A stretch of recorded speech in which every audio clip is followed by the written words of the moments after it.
Welcome to the Cup of Joe Show, where we explore the journey of recovery from alcohol and drug addiction, one story, one conversation, and one step at a time.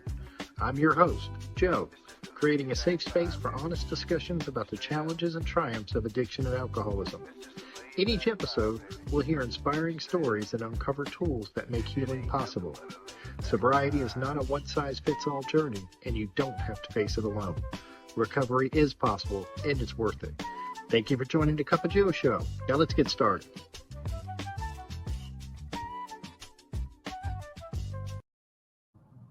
Hey, everybody. Welcome back to the Cup of Joe Show. I'm your host, of course, Joe, and I'm very excited to have my California friend Shelby C here. Shelby's journey in sobriety began on August 22nd, 2015, and has been blooming, quite literally, ever since. Originally from North San Diego County and now living in Lancaster, California, Shelby has built a life rooted in recovery, love, and lots of sunshine. Shelby is married to her best friend and rock, Scott, who you may remember from his own powerful episode. Together, they're a recovery power couple sharing a beautiful blended family, including her bonus son, William, and a whole crew of adorable nieces and nephews who keep her anti-heart full. When she's not sponsoring women in the program, you might find her in the garden, enjoying the ocean, cricket crafting. Just had to learn how to pronounce that one. I figured she might be proud of me for that. And being a proud cat mom to Ginger. Shelby's story is one of grace, growth, and giving back, proving that a life in recovery is not just possible, but deeply fulfilling. So grab a cup of coffee, settle in, and let's get into it. How are you doing today, Shelby? Good morning, Joe. I'm good. How are you? I'm doing wonderful. Thank you so much for coming on to share your experience, strength, and hope. Thank you for having me. So tell me, what was it like growing up, Shelby? Oh, growing up, it was hard. Being born a redhead, that was always hard, right? Like, because we were like, gingers have no souls, the nicknames. But growing up, I grew up with, an older brother, and he's also a ginger, and a single mom. So growing up in North County, it was interesting because there was always that emptiness, of like, who am I? What am I supposed to be? I always want to be different because I hate being who I am in my true skin. So, but it was also good because having my grandparents around, they helped raise me and my brother, and an aunt that pretty much gave up everything to help raise us too, because raising two redheaded crazy children is not easy. So, you don't know what you have until you no longer have it. But it was hard growing up, honestly, Joe. But I wouldn't change it for anything. That when I know it's hard when you say it's hard growing up and you didn't feel comfortable in your skin, and what were some of the stories you were telling yourself about that? I mean, sometimes we internalize things that people say on the outside, and well, I already suffered from like low self-esteem, low self-worth at a really early age. So when people would, call me names and all that stuff, I would tell myself, like, I'm just not worth it. Like, I need to change my identity. I need to change who I am, because obviously this isn't good enough. Kids are jerks. You know what I mean? And I had my awkward stage really early on. So, it was just like, what can I do to fit in?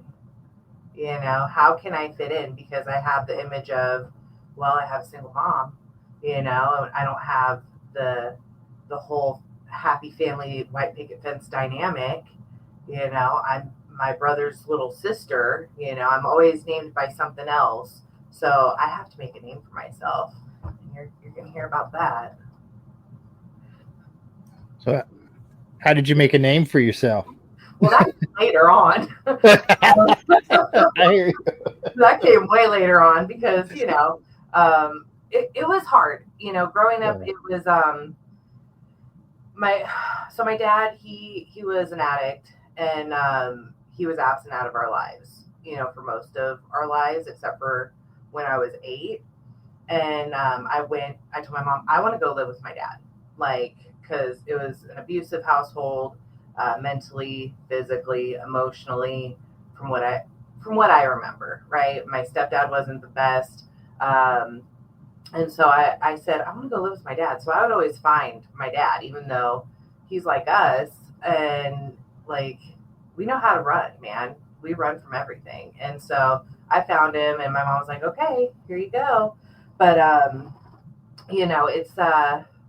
it's interesting because I always said, I'm never going to be like my dad. I'm never going to be like this. And sure as hell, I turned out a lot like him. So I made a name for myself. I made names, I was like, oh yeah, I'm living by his name now. So it wasn't the best. It really wasn't. Maybe some nicknames too. Ginger Snap, Red Baron, Yeah, awful. Mm-hmm. Yeah, So, it wasn't cool. when was the first time you felt the effects of drugs or alcohol? Like, how old were you Oh, when? I was in middle school. So my mom was working nights on Camp Pendleton, and my brother decided to have a house party, and it was Jack Daniel's Punch. It was one of those 4 packs, and I was like, "Oh, that's fruity." But I remember I took that first sip. That's what I can remember. That first sip, and I drank the whole 4 pack, and I was lit, blackout drinker from the jump, and oh my God, I could breathe again. It was the best thing ever. It was so good. Did like, looking back, were there warning signs that you might be at risk to, was there anything like, I was talking to somebody once, and actually it was my wife who told me, and she says, she can remember getting a pack of gum and like literally within 3 minutes eating the whole pack of gum. Like, she was addicted from, had that Yeah. type of behavior from, were there any signs like that in your life? I mean, so there were physical signs, and then there were like verbal signs, right? Like, so I love sweets. I mean, we have addictive personalities on both sides of my family. So like, my mom tried to control some things, so we would go balls to the wall. One was never enough, whether it was ice cream or candy or anything, right? Honestly, anything. But my mom always told us, and I find this funny after getting sober. I laugh about it, and I always talk about this. And anytime I share my story, is she would say, Shelby, we have alcoholics on both sides of our family, so we really need to be careful. So it's a red flag if you're wanting to drink, right? So, but if it's a social setting and you're not really wanting to drink, then it should be safe, and so on something of those terms, right? And I look back at it now, and I'm just like, what a joke! Because whether I want it or not, a true alcoholic, which is me, I need it no matter what. I'm gonna drink no matter what. And so that was my sign, and I would justify, well, I'm socially drinking.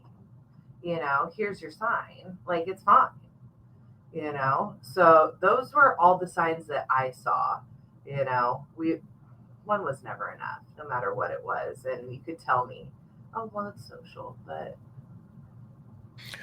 How did drinking affect like friendships and relationships and all that stuff, and early on, um, well, so I liked hanging out with people older than me.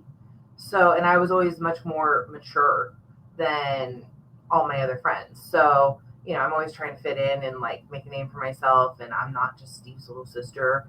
Um, and I remember drinking on base because I had a job out there. I worked at the commissary when I was in middle school, and my uncle was the head bagger. And if you're, military, it's cash only, So we got paid under the table. It was great.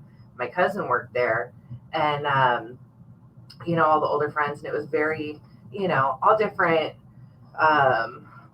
what's the word I'm looking for? It's all different ethnicities that we grew up around. And so I just wanted to be accepted. So I drank to be accepted. I wanted to be the cool kid because I was always so nerdy. In band. I was always in band, and I wanted to be the cool kid that had the blonde hair and the tan, and I was drinking and hanging out with older kids. So that's how it affected like friendships. And I mean, even before I started drinking, I struggled with friendships. I struggled with any kind of relationship. I didn't know that the ism that I had, you didn't even need alcohol or drugs. It's just, I don't know how to live life sober, period. I don't know how to live in my own skin. So that's how it affected. I mean, I honestly have never had, I have a couple friends from back in the day, still, but I never kept a solid friendship until I got sober in August of 2015, honestly. Why? I can relate to that. I have one friend from when I grew up that I'm still in contact with, and we grew up next door, but everyone else kind of came and went. But what were some of the biggest lies you told yourself while you were, in active addiction, so to speak, Oh, everybody else is the problem. Love that one. What else? Oh, gosh, everybody's a problem. I'm the victim here. I'm not causing any harm. If only you live the life I live and the trauma I had to endure, you'd be drinking over this too. What else? But also, it was the low self-esteem lies too. Like, I'm not good enough, so this is the only thing that's going to make me worthy. And that, looking back at it, it's like, wow, the delusion was so real. So real. It was insane. So when did you start, for lack of a better term, like when did you realize consequences? Like when did you have any consequences early on, or did it take time, or? So, I'm like trying to roll back, right? Like, there weren't really consequences because through like different portions of my time, I would get grounded if I got busted drinking. I stole my mom's. We lived in Oregon for high school. She moved me out of California. I guess that's where my running comes from. Is I followed my mom, and she had to get out of a situation, and so we made Blackberry Everclear, and so the consequences started there because she'd make the mason jars of the Blackberry Everclear. And I remember trying it at like crack noon. She's like, "Here, Shell, try this." And I'm like, "Oh, sweet, I'm drinking at noon." But then I would start stealing the mason jars that she would make for Christmas gifts and bring them to school because I'm not going to go to school, And then I started stealing her pills and selling that, because I got to be cool. So that's when consequences really happened. But it wasn't a lot of consequences, honestly, until I got sober in 2015. I mean, I was married before Scott. I'm like, this will fix me, right? That was another lie, I guess. I didn't realize that was one of them. We're going to have a white picket fence life, and it's going to be great, and I'm going to be able to manage and control my drinking. I even told this dude, "Oh yeah, I'm in recovery," whatever, only because I wasn't using another substance.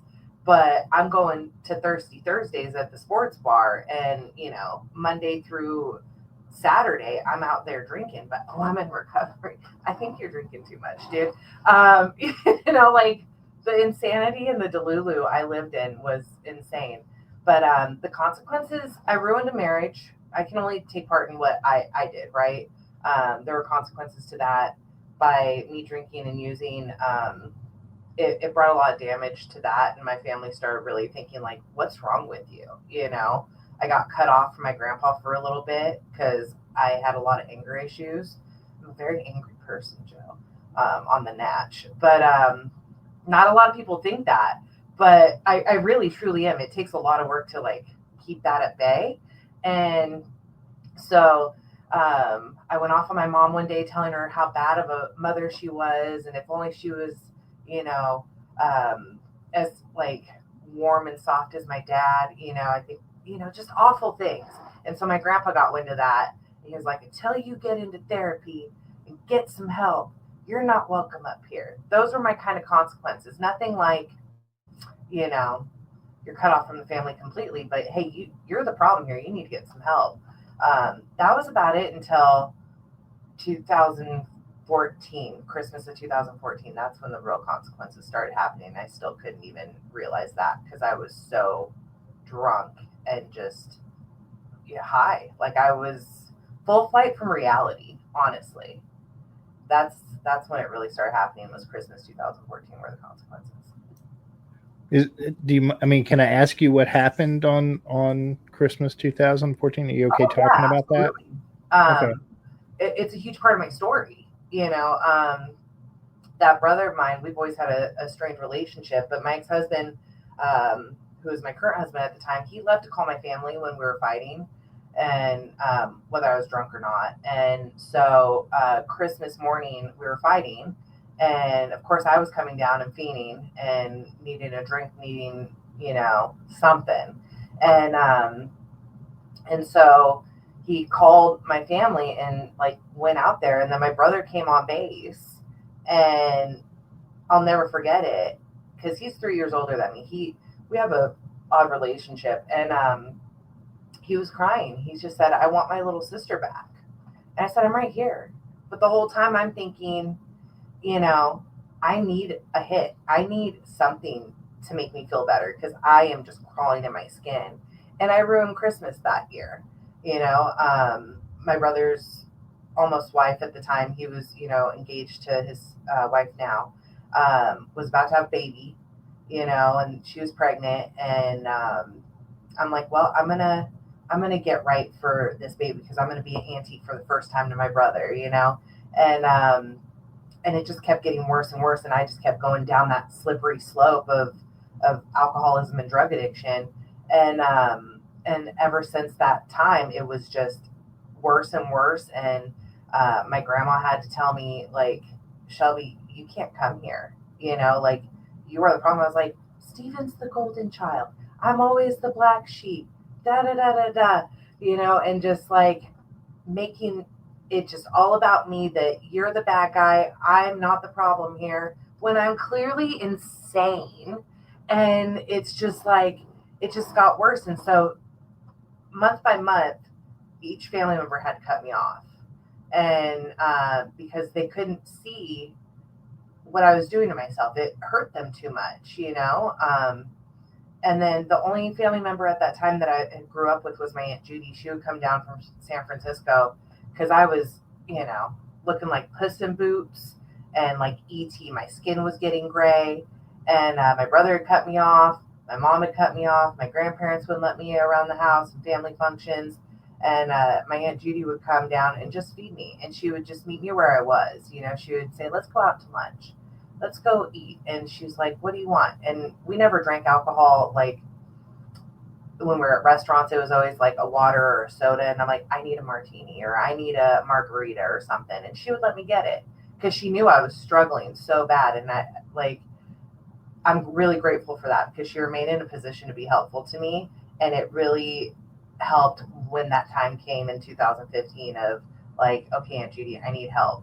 But the consequences were I lost, well, I didn't lose houses, but I lost, you know, my marriage. I told my ex-husband, I'm like, you need to get out of California, you know, because you and I, it's not going to work. Either I'm going to hurt you or I'm going to have you hurt. You know, that's the kind of person that I would do. And I would just root in every single relationship. I couldn't keep a job, you know, unless I was being an entrepreneur, so to speak. I see you laughing, Joe. You know, but that wasn't the kind of entrepreneurship I highly suggest to anybody. It's not a good life to live. Sorry, I'm People know I mute myself a lot, and when I laugh, Shelby sees me laughing, but you can't hear the noise, so she's making fun of me. But yes, entrepreneurship. She's yes, I understand. I Yeah. do. Yeah. So what was the turning point? You Um, know, so the turning point for me, I I was living in my car and in hotel rooms with my dog Poquito. He's a huge part of my story. I got him from my ex mother-in-law, and he was my ride or die. And I truly believe he helped save me. God had a purpose for him. When my ex-husband left back to Texas, I kept Poquito in the divorce. I'm like, this is my dog. Your mom gave him to me, and I love that little dog. He was my reason. He was the only thing, that unconditional love, right? And so we were living in cars and couch surfing, and everybody knew we were a package deal. But that turning point was, I believe, well, in May I went to see my best friend's mom take her 20-year cake, and of course we were late because we don't know how to show up on time for anything, and she used to be my anger management teacher also. And she was like, we really, don't fall down this slope, Shelby. And I'm like, whatever, I'm fine. Carter protects me. It's fine.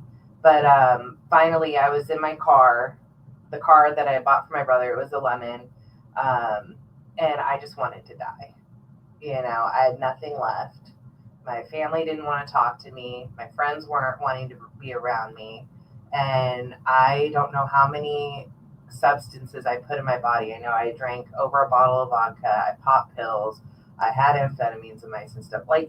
Just I was trying to die because I'm like, I don't want to do this anymore. Poquito's in my back seat, and the next I'm in a parking lot in like the deep of Oceanside, and the next morning I woke up and I said, well, damn,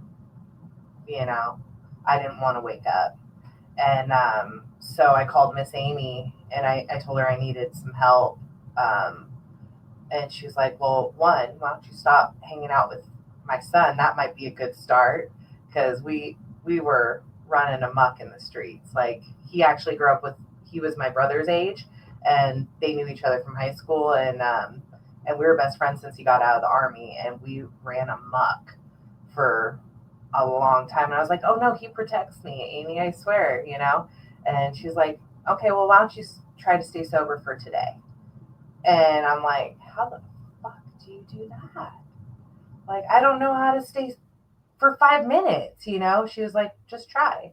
And so I started saying the serenity prayer. And one of my best friends who was still living on base, I called her and I'm like, I need help, and I called my ex-husband, and I started detoxing. I didn't even know you could detox off of alcohol. Like, I just thought, because I like, uppers, and I was up for weeks at a time, that I just needed a nap and maybe like a slice of pizza or a sandwich. You know what I mean? But I didn't do the medical detox. And that was the most hell, I think, besides living in active alcoholism and addiction, that I will never forget. Like, the sweats and not able to eat or drink, and just like, it was gnarly. It was so gnarly. So that was the beginning of, the end for me. Like, okay, this is what's turning it over. And I'm really grateful, because I think people that go in medical detox, that's the easier, softer way. I mean, I know you need it. A lot of people do need it, but it's like, I'm grateful that wasn't my story, because I don't think if I had something to make me feel a little more comfort, I would have been here still. yeah, I don't think people realize, coming off of alcohol, is it's really one of the most dangerous detoxes you can do. I mean, it can be deadly, so, gosh, I remember there's so much in your story that I relate to. One is your dog. I had Gracie, who, I think was literally my saving grace. Yeah. I mean, she gave me a sense of purpose. And so I completely get that. So, what were kind of the first steps you took after the detox to recover? Well, I got my ass into rehab. Well, not me. My ex-husband, because he was out of the military at that time. So he was working for a mattress company and he had really good insurance. And so I said, look, I know we're not doing well, but I do need to get into treatment. And I had to get out of San Diego County because my entrepreneurship took me places of, I mean, I was getting, drugs into those treatment centers. You know what I mean? And so I need to get away from where I was, one more geographic, right? And so he found this treatment center up in Palmdale. And I'm like, oh, okay, I'm willing. I just need to learn how to not do my own stash, right? Like, I just need to clean up a little bit and I need to learn how to not, do my own stash and drink responsibly. Like, I had no idea what treatment was about. I had only been to one meeting prior, and that was for Miss Amy's cake. And so he found this treatment center. I was like, okay, Afro Man lives up here. I could still smoke weed, like that's cool. I had no idea what, recovery looked like. And so I called my dad because he was in contact. I said, Dad, I need help. I'm becoming like you and I need to go to treatment. And the one person I never thought would show up, he did.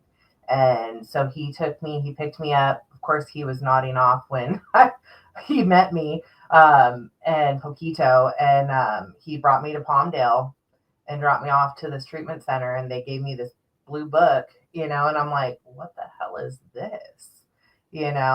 I'm like, I don't need this. I need something else, like the other, fellowship and the green book. And I'm grateful for that owner, that CEO of that treatment center, because he also met me where I was at.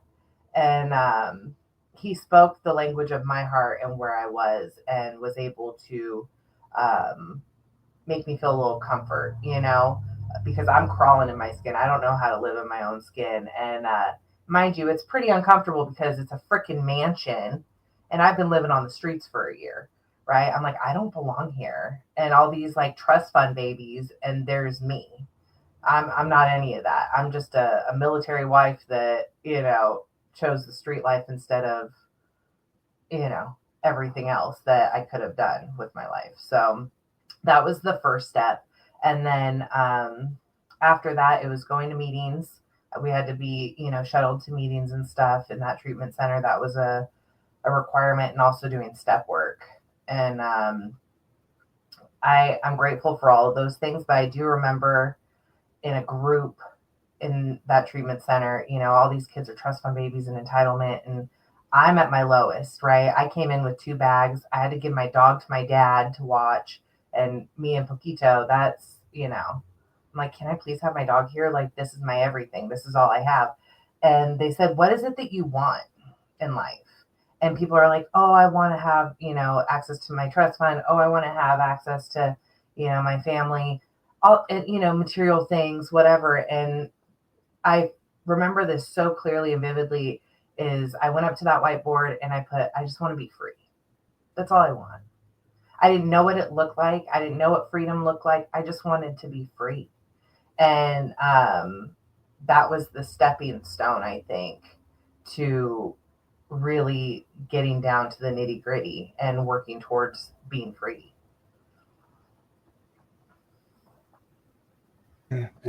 Were there what were some of the unexpected challenges? I guess probably all of it's unexpected, but early in sobriety, that you really don't prepare for, I mean, I went into this so blindly for recovery that I didn't know what to expect. I didn't know. But I guess feeling feelings, I didn't know that was going to come. That was one of my hardest obstacles, was actually feeling feelings. Because again, I don't know how to live life sober, right? Like, I don't know how to live life without putting the substance in my body. And anything from the neck up, I have to have so I can, go day by day. And so feeling the feelings was like the biggest thing. Also, another obstacle was expecting that just because I was starting my recovery journey, I expected my family to jump right on board. And not realizing the kind of damage that was caused by my drinking and using. I said for months, I'm like, I'm going to get sober for that little baby. And I couldn't. That frothy emotional peel, right? Like, nobody can get you sober. You have to. Like, you have to get to that level of desperation and willingness and your bottom. And I didn't realize that it was going to take work to repair these relationships. But thank God for strong sponsorship, man. Once I got out of that treatment center, the real work began. And, having to go into a sober living and just start all over. Those were some major obstacles because I don't know how to live life, period. Like, I've always had someone give me something, like I had my ex-husband. I had resources. I was in the Antelope Valley. I knew nobody. And I had to start from scratch and, food stamps, GR, like I was at the low of low.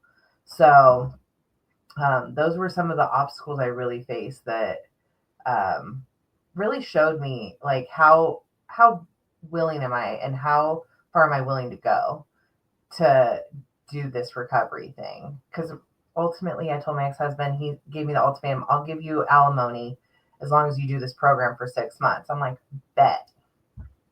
Done. Anything to get that money flowing, right? I didn't get the alimony. I got maybe a couple months, but I did get something so much more. And that was that freedom that I was searching for.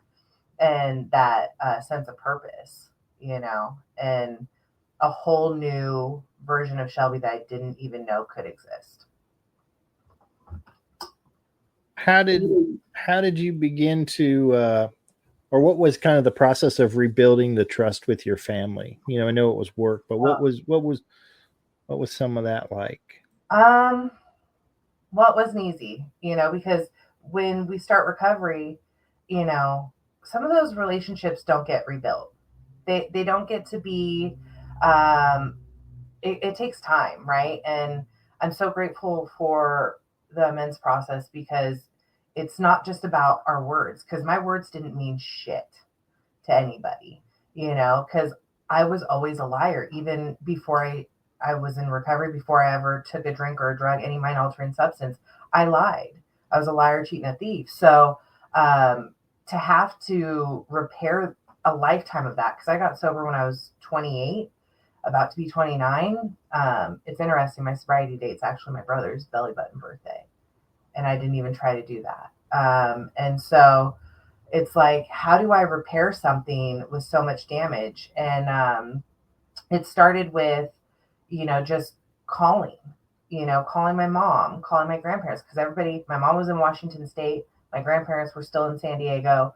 My Aunt Judy, that was good. My other aunts, my Aunt Christy was the first person to come up to Lancaster on my birthday and take me out to, breakfast and just see me and visit with me. She was the first family member besides my dad, but on my mom's side to come like really see what I was doing with my life. And so I had to start showing up and changing my behaviors and my actions, because what I try to live by are different principles and values today, and even in my early sobriety, it was not easy because I would say there was a psychosis moment, right? Like, because I was drinking and using for over 10 years. And so it's like, how do you change those behaviors that have been lifelong? You have to do something that's the opposite of that. And my character defects were like glaring, like no other. And once I was able to put pen to paper with a sponsor and like let her hear everything, that all the damage I had done, I was able to have that like aha moment, that awakening of like, one, I'm a piece of shit. Excuse my language, but it's true, and two, I never want to be like that again. So show me how to be a daughter. Show me how to be a friend, because I don't know how to do any of those things. Show me how to be a good wife. that came later because I had to ask for a divorce from that man, like toxic AF. Show me how to show up, and it started with commitments. It started with, picking up cigarette butts at the meeting halls, making coffee. Like, show me how to be accountable because I don't know any of that. I don't know how, unless it's going to benefit me to where I get something from you, not something that is like this way of life, right? Like, this kind of commitment shows you a whole different kind of level of service. And really, when I'm not thinking about me and I'm thinking about you or the meeting, then my mind's super quiet. And then I'm not running with Shelby self will run riot. So that's how it started. And by doing that, I was able to show it to my family, and take the metro down, once, I think, a year. I was really afraid to go home. So, but it was just actions. They had to see it. And then owning up to my wrongs and making the effort to make it right with them in any way, shape, or form. I was willing to go the extra mile no matter what, because that's what I was taught. So you mentioned character defects. So for someone out there who's maybe not in recovery, Yeah. what are character defects, and what do they mean in recovery when we talk about them? So for me, character defects are my flaws, right? My personal flaws that I struggle with.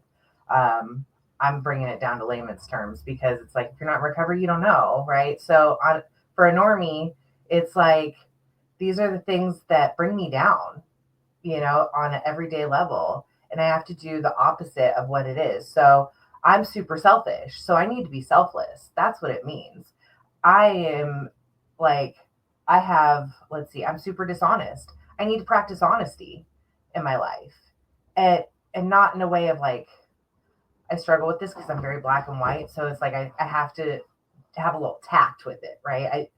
Honesty, not in a blunt way to where you're causing more damage, but I have to stay true to who I am and find out who I am, right? If I'm being super inconsiderate in a situation, then I need to start practicing being considerate, whatever that scenario is. And that's for me to bring it down to like, beginner level. That's what a character defect is. How do I practice the opposite of what I'm doing, and everything I do cause damage. It really does. And if I'm not God-centered, it's like God's will or my will, and God's will always feels good for me. And that's how I know it's not my character defects running the show. And it's, but when it's like, ooh, you have that little like knot in your stomach or that ick feeling, that's how I know it's me. And those are my character defects running wild. That's such a great way to put it, Shelby. You made me think when my daughter was little. Of course, she loves SpongeBob, and they had a whole episode on SpongeBob of opposite day. And I'm like, that is how I have to act every day. Is the opposite of what I think is probably a good idea was probably the real idea I should be doing. So. Right? Like, ooh, because I had to bring it down like that. I'd go to a lot of meetings in my early sobriety and like, what is God's will? People would ask that. And I would ask questions at meetings like, how do you know? Because I need to know. I'm a visual learner, but also, when people broke it down like that, I'm like, oh, that's okay. Got it. We could do that. That's easy. But it's not. Right. Yeah. It's no, it takes work, like you said. Lots of work. And it's but the payoff is amazing. It's absolutely amazing. So what helped you stay committed to recovery when, on the tough days, especially early on? How did you stay committed? So I obviously worked the steps, honestly and thoroughly, because the old timers in the meetings are like, well, you need to find out, where the problem is. Because I remember I wanted to know where the problem was. But that treatment center got us to meetings, and I'm really grateful for that because my feet were trained. My sponsor was like, you need to go to these meetings and this and that, because I know everybody's recovery is different, right? Like people either go to programs, fellowships, or they go church-based. I don't judge any of it, whatever works for you. But for what worked for me was getting a sponsor and working the steps and, honestly and thoroughly, and having those commitments, honestly, because I had a purpose. The meeting, my ego was like, well, the meeting's counting on me. I need to keep that hall clean, Also the boys, not going to lie, my sponsor's like, whatever gets you to the meeting. Because there was one meeting I was going to, and she's like, this is not the healthiest for you. And I don't know what's healthy or not, in my early sobriety. I don't know. I'm used to rough housing and like that hood stuff, because the person that is sitting here today is not the same person I was 10 years ago. I was towards the end of my run 10 years ago, and I would wear like a bandana and my cutoff shirt and rep Oceanside, and so I remember my friends were like, well, why don't you go to this meeting instead? There's a lot of cute boys. And that kept me going, because I'm like, hey, you're cute. Whatever works, right? Like whatever keeps you coming back. And so I'm like, oh, I like this. And I'm really grateful for that, because the cute boys, that was good. But what was even better was that meeting, which is actually our brother house of my sponsorship family. And they talk about intensive work, doing the deal. And it's kind of changed throughout the years, as it does, like anything does. But it's still the same. Like, do the work, help others, clean house, and keep it going. Like trust God, clean house, help others. That is what we have to live by if we want to do this thing. And I heard the music there. I'm trying not to, put fellowships and stuff, but I heard the music of recovery in there. And I stayed, and I earned my freaking seat there. And I started working with others right away. I think it took about 6 to 7 months for me to get through all 12. And when my sponsor was like, okay, now it's time for you to start helping others, intensive work with others is going to keep you here. And I was like, I'm sorry. I don't think, I don't know if I can do this, like I did every step blindly. I had no idea what was in store for me, but I did it to the best of my ability at that time.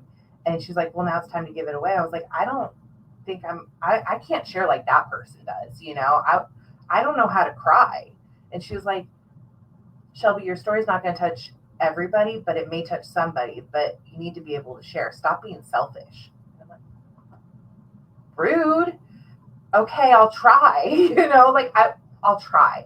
And instead of trying, I just did. And then I started raising my hand and sharing and building those connections and building the fellowship I craved, and I found my tribe. And that's what kept me going. I always wanted sisters growing up, and my sponsorship family, we have something so rare. The bond of women that we have from all different, lifestyles and, all of it. We're all so different, but we all have something in common, and those are some of the best women and best friends I've ever had in my entire life. And they've kept me accountable when the hard things come, I said when I got sober, if any of my parents die, I'm getting loaded. If Poquito dies, oh, you're going to lock me up in a institution, and, I won't be able to stay sober through all that. But I lost a dad in sobriety. I stayed sober because my feet were trained. I knew where to go, and I went home, and that was to me. We left a friend's wedding, actually. I was with Scott at the time, and we left a friend's wedding when I got the call and changed real quick, and I went straight to my home group, and I'm so grateful because we call him Papa. He opened that sober living that then they had a meeting there, and he was able to talk to me, and he was like, well, who's hurting more, Shelby? I was like, well, it was my dad, because I'm so selfish. Even at 4 years sober, I'm like, I am. That was my dad. Who else? And I'm like, well, I guess my stepmom. Put in the work to help her. Try to comfort her and be helpful. Remain in a position to be helpful. what? And so I did. I try to follow suggestion and direction so that I can keep staying on this side of the street, because I never want to go back to that, Shelby. I see reminders on Facebook, Joe, and it's like, ew.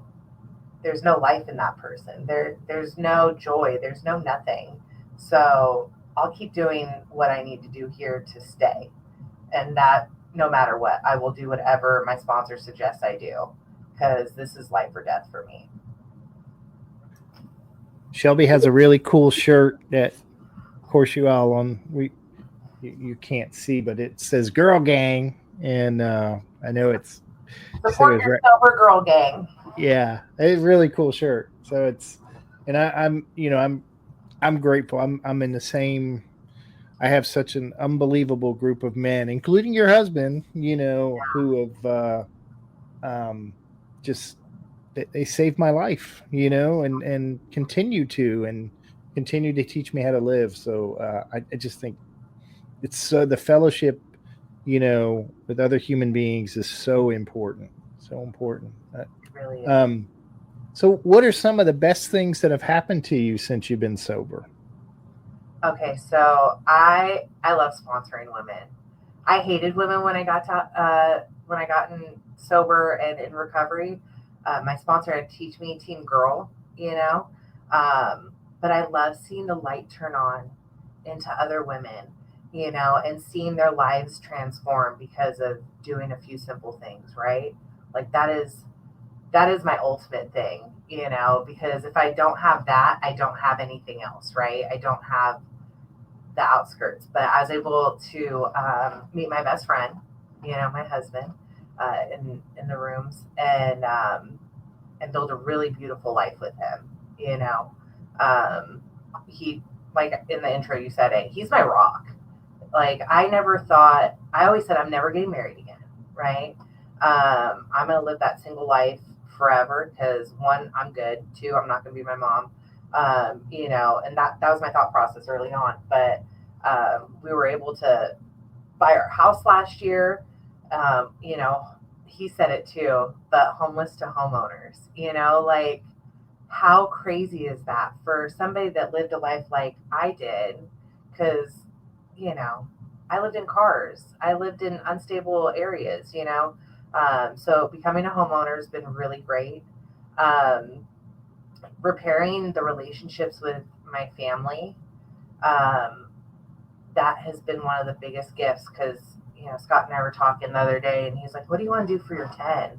Because that's really big. And I was like, honestly, I don't care what I do, because I don't need anything. Like that brother that cut me off, it took until just January of this year for him to actually want to like talk to me, and for me to own up and make my amends to him.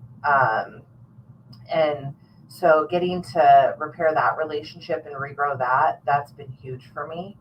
And it's done something on another level that I never thought would have like ever happened, because I've always wanted my brother in my life. I've always adored my big brother.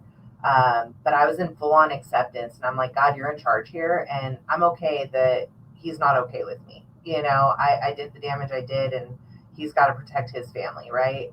And I'm just going to keep living by the principles that I live by. And so by doing so in January, I have been able to, that's why I have so many nieces and nephews now, be a part of their lives. And I was just down in San Diego. I told you that, I was like, sorry, I couldn't get my bio over to you. I was in San Diego, right? And I was able to go to the beach with my mom and my brother and his wife and those 4 beautiful babies, and have like the best time ever, make those memories for those kids like I did when I was a kid, those safe places. And it was the most amazing thing. What else has been pretty rad about my sobriety and what's happened? Honestly, I know who Shelby is today. I'm employable today, and I get to work for, of all things, a police department, and I hold that so high in regard, because it's like, wow, this is the proof that if you do recovery you trust God, clean house, help others, and you do some things and clear the wreckage, you too can find out what you want to be when you grow up. And that's being on the other side of the law, like in the best way possible. So that's been pretty rad. What else? I mean, honestly, there's so much, Joe, that I could say that has been amazing, but ultimately repairing that relationship with my family, having Scott in my life, he's truly my rock and like my safe place. And also the friendships I've made here. It's funny, before Scott and I got together, my best friend we called each other the sister wives, but it wasn't the sister wives on TLC. Wasn't nothing like that. But we do everything together. She has a couple years less than I do, but that doesn't mean anything. We live the same kind of life. We live this thing one day at a time, but we work a program. We're all about solution based in our life. And I've been able to be best friends with her, be in her wedding. She was maid of honor in ours. Like, I've been auntie to her beautiful girls. And it's like, we have had experience in life, and we get to live life sober, go to casinos, not drink, go to concerts and have the best time, but we get to have fun here. And I'd have to say that's the biggest amazing thing ever. Like, what a blessing. Show up and suit up and do whatever we want to do. We can go anywhere and just have a good time. So those have been my things that I just love and treasure so much. It's a big deal. It's a big deal. I have to ask you from, how do you feel in your skin now? Most days pretty good. Yeah. Most days pretty good. I still have those moments of insecurities, right? Like, I don't know if I'm good enough. I overthink like no other, right? It's just how I roll. Scott will be like, stop it, or whatever he does. And I'm so serious, but he lightens that up.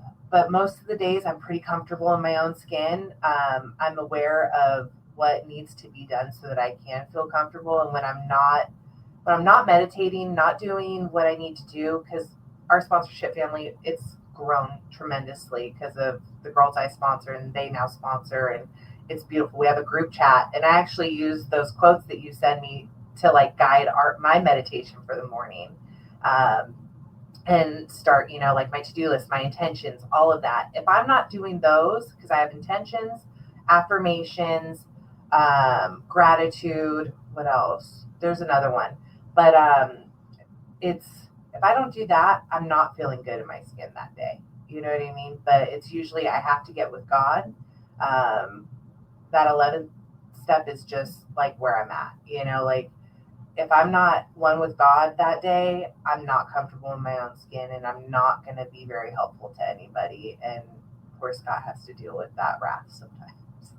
I feel so bad for him, but thank God we both work a program, right? Because it's like we are a sober household, and we have our recovery separate. But if I need help, because I respect the hell out of him and what he has to offer, because he has experience like no other, I'll come to him and be like, do you see it? Like, am I being super selfish right now? Because I don't like feeling that ick anymore, So I would say, yes, I am pretty comfortable. I like the way I live because I'm pretty happy, joyous, and free, which is so cliche. But it's like, life is good. And life is good inside me because I'm good with who I am, because I have a God in my life. If you're not, an alcoholic, don't let that word scare you. That's just what I call, my higher power. But I have a God in my life that solves most of my problems today, and so I'm okay with living in my own skin. And I like that. I like being the bubbly, crazy redhead of a friend. I'm cool with being a ginge now. I'm all about it. Let's go. Let's have fun. Yeah, that's pretty awesome. I'm glad that you shared that. What if there's somebody out there listening who maybe is feeling hopeless, what would you say to those? What would you say to them? to anybody that's feeling hopeless in this moment or even later down the line, you're not alone. You don't have to do this alone. You never have to feel this way ever again. You just have to reach out for help. The hardest thing to do, right, is you just have to reach out and let us know that you're not okay.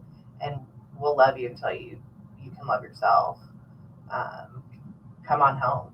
We have a place for you, you know? Like, I never thought that was imaginable, but you too can feel the freedom that we all feel by doing something different, you know, and getting sober. So if you're feeling hopeless, come on home. Just take that first step of saying, I need help. And you'll never have to feel the way you're feeling ever again. That's awesome, Shelby. Is there anything we didn't cover that you'd like to share? I don't know. We covered so much, Joe. Yeah. I mean, like, I didn't even tell you the things, you know, like the trauma stuff. Like, there's no point, right? I don't think there is. I mean, the things I went through from mental institution, like, you know, at 8 years old, that's crazy. But it really doesn't matter because I have a solution, and like getting into the solution of life, right? Having a solution to life and that guide. What else is there to touch on? Like, we get to live this beautiful life and create new friendships and relationships, like getting to meet you last year, you know, and the rest of the crew. What a beautiful thing. I don't know what else to touch on. Like, life is good. Even when it's bad, life is good. It's still better than waking up with a hangover and fiending, you know? I'm safe today. And you know, like, this life is amazing. If anybody's listening, give yourself that shot. Like, you're worth it. Honestly, I didn't think I was worth it, but this life is beyond anything I could have imagined. And I'm not, like, you know, living in a mansion or anything. Like, the material things don't matter. It's, you know, what's on the inside. I'm okay with me today, and I'm okay with whatever life throws at me, even if I don't understand it. But if you don't understand, that's okay too. Like, you don't have to right away. Just go with the roll, man. Just roll with all the punches. You can do it. Absolutely. You know, well, I can't let you go without doing our rapid recovery questions. If you are ready. Let's go. All right. What is your favorite recovery slogan?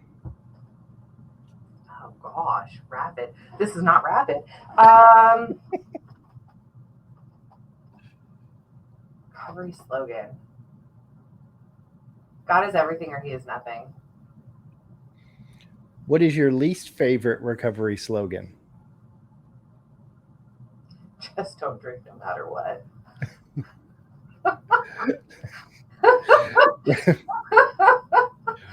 What do you think is your sobriety superpower?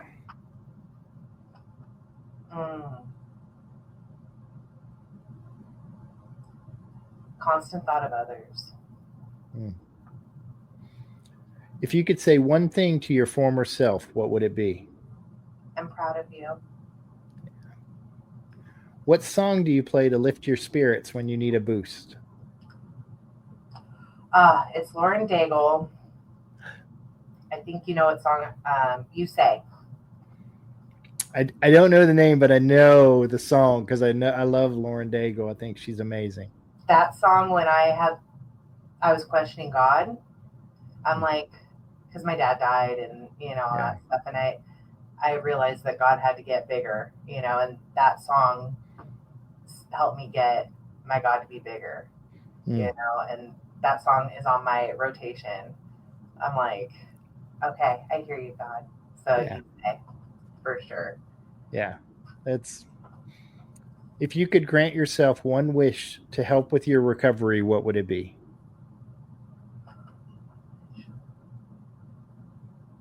Help me not be so judgy. What step do you love the most? Only one? What step do you love the least? Well, first step for sure. That's the hardest, but the best. But my favorite would have to be 11. for sure. What is one of your favorite movies? Ooh. Well, it's changed throughout the years, but I have two. For me personally, Little Mermaid. All right. Right? And then also the Avengers Endgame. Those are like my jams. All right. I'm so low at heart. Like, I love it. I love it. You know, it's great, man. It brings me back to happy times. Yeah. Yeah. I think it's wonderful. And if heaven exists, what would you like to hear God say when you arrive at the pearly gates? I've been waiting for you, and I love you. That's pretty cool. Shelby, thank you so much for taking the time and sharing your experience, strength, and hope. I know that your story is going to help people, and I know it does help people because you are helping so many. So thank you. It's been an honor and a privilege. I really appreciate it. A new episode comes out every Thursday at noon. You can listen to the show in your favorite podcast apps. Just search for The Cup of Joe Show. Don't forget the "the." Please follow, like, subscribe, and share because someone out there needs to hear this today. Have a good day, everybody. It's just a laid-back vibe, baby. We hope you enjoyed today's experience, strength, and hope. We are so grateful you decided to join us. Please share this episode with someone who might need it. Also, don't forget to like and subscribe. Remember, no matter where you are in your recovery journey, you are not alone. Reach up and reach out to someone. Please do not suffer in silence. Until next time, let's take it 1 minute, 1 hour, and 1 day at a time. Thanks for listening to The Cup of Joe Show.